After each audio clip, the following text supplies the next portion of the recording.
Hi friends, आशा करता हूँ आप सभी लोग अच्छे होंगे। तो यूएन का प्रतीक बना है तथा दो जैतून की पत्ती वक्राकार रूप में लगी शांति का प्रतीक है। यूएन सदस्यता संबंधी निर्णयों के लिए सुरक्षा परिषद के 5 अस्थायी सदस्यों की सहमति के साथ साथ महासभा में 2/3 बहुमत होना अनिवार्य है। समझ रहे हैं बात को? ध्यान से सुनिए, आप समझते जाएंगे। ठीक है, बार बार जब आप किसी चीज़ को पढ़ते हैं, रिवीजन करते हैं, तो आपके माइंड, कॉन्शियस माइंड जो है उसमें बैठ जाता है। ठीक है, यूएन के बजट को तैयार करना और उसका अनुमोदन करने का दायित्व महासभा का है। संघ का नियमित बजट महासभा द्वारा हर दूसरे वर्ष अनुमोदित किया जाता है। और मैं इससे पहले बता दूं, इस चीज़ को पढ़ने के लिए, समझने के लिए आपको मॉर्निंग में 4 बजे उठना चाहिए। रेगुलर जब आप 4 बजे उठते हैं तो आपको हर चीज़ में काम करने में, हर चीज़ करने में मन लगता है। ठीक है, आपका दिन जो है अच्छा दिन शुरुआत होगा जब आप 4 बजे उठकर कोई काम करते हैं, तो आपका दिन समझिए शुरुआत अच्छी जाएगी। ठीक है, यूएन बजट का अंशदान अमेरिका 22%, जापान 19%, जर्मनी 8.66%, जबकि भारत का 0.34% है। यूएन चार्टर में 19 चैप्टर व 111 आर्टिकल है या अनुच्छेद है। अनुच्छेद 17 बजट और अनुच्छेद 17 वोटिंग से संबंधित है। और यूएनओ में सर्वप्रथम हिंदी में भाषण अटल बिहारी वाजपेयी जी ने दिया था और सर्वप्रथम कार्यक्रम की प्रस्तुति एम.एस. सुब्बालक्ष्मी ने दी थी। संयुक्त राष्ट्र संघ के 6 प्रमुख अंग हैं: महासभा, सुरक्षा परिषद, अंतर्राष्ट्रीय न्यायालय, न्यायिक परिषद, सचिवालय और आर्थिक एवं सामाजिक परिषद। तो इस तरीक़ा से अब देखिए, महासभा जैसे कि जनरल असेंबली, तो महासभा जनरल असेंबली, महासभा को विश्व की लघु संसद कहा जाता है, जिसमें प्रत्येक सदस्य देश 5 प्रतिनिधि भेजता है, लेकिन उनका वोट एक होता है। महासभा का प्रत्येक वर्ष में एक बार अधिवेशन बुलाया जाता है, जो संभवतः सितंबर माह में न्यूयॉर्क में होता है। महासभा प्रत्येक नियमित सत्र की शुरुआत में एक अध्यक्ष अर्थात 21 उपाध्यक्ष और 7 मुख्य समितियों के अध्यक्ष को चुनती है। महासभा के कार्य सुरक्षा परिषद के 10 अस्थायी सदस्यों को 2/3 बहुमत द्वारा चुनना, सुरक्षा परिषद की संस्तुति पर महासचिव की नियुक्ति, अंतर्राष्ट्रीय न्यायालय के न्यायाधीशों की नियुक्ति और संघ का बजट पारित करना आदि। भारत की श्रीमती विजय लक्ष्मी पंडित यूएन महासभा की अध्यक्ष 1953 में रह चुकी है।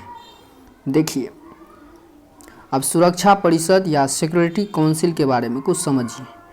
देखिए, सुरक्षा परिषद यूएन का एक मुख्य अंग है जो विश्व शांति एवं सुरक्षा संबंधी दायित्वों के लिए उत्तरदायी है और इसे दुनिया का पुलिसमैन भी कहा जाता है।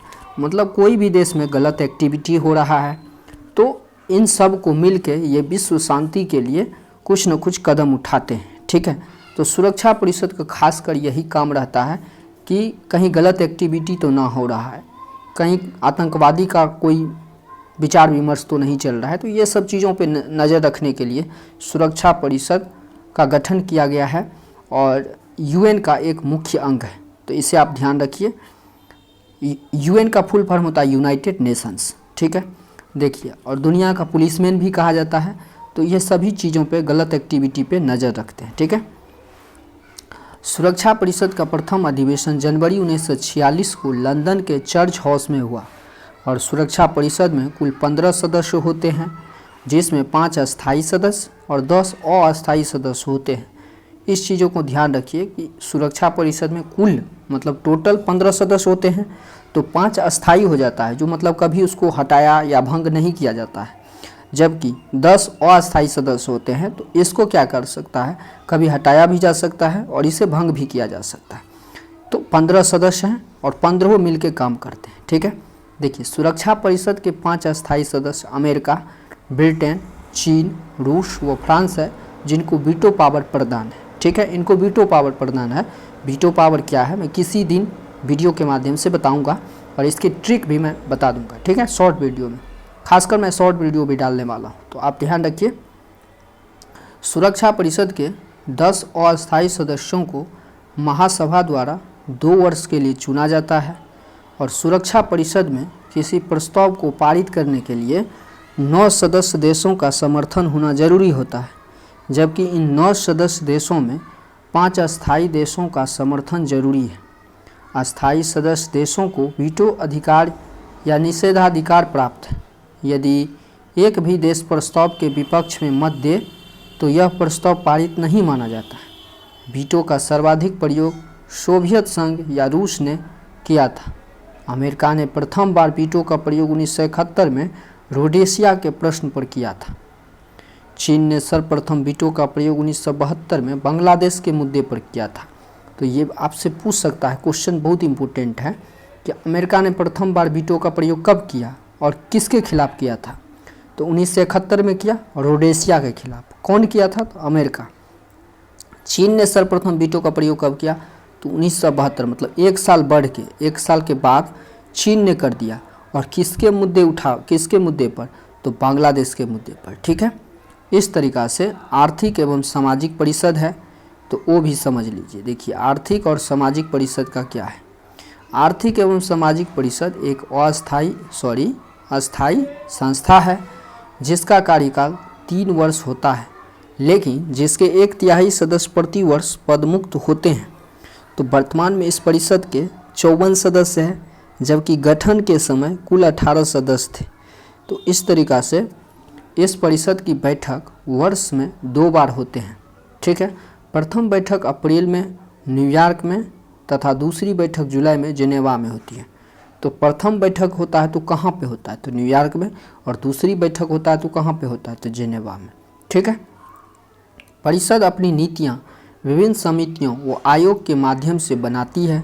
संयुक्त राष्ट्र बाल कोष या यूनिसेफ, संयुक्त राष्ट्र विकास कार्यक्रम या UNDP, विश्व खाद्य कार्यक्रम या WEP, जनसंख्या और यातायात आयोग और आर्थिक व रोजगार आयोग आदि। इस परिषद के प्रथम अधिवेशन 1946 की अध्यक्षता भारत के रामास्वामी मुदलिया ने की थी।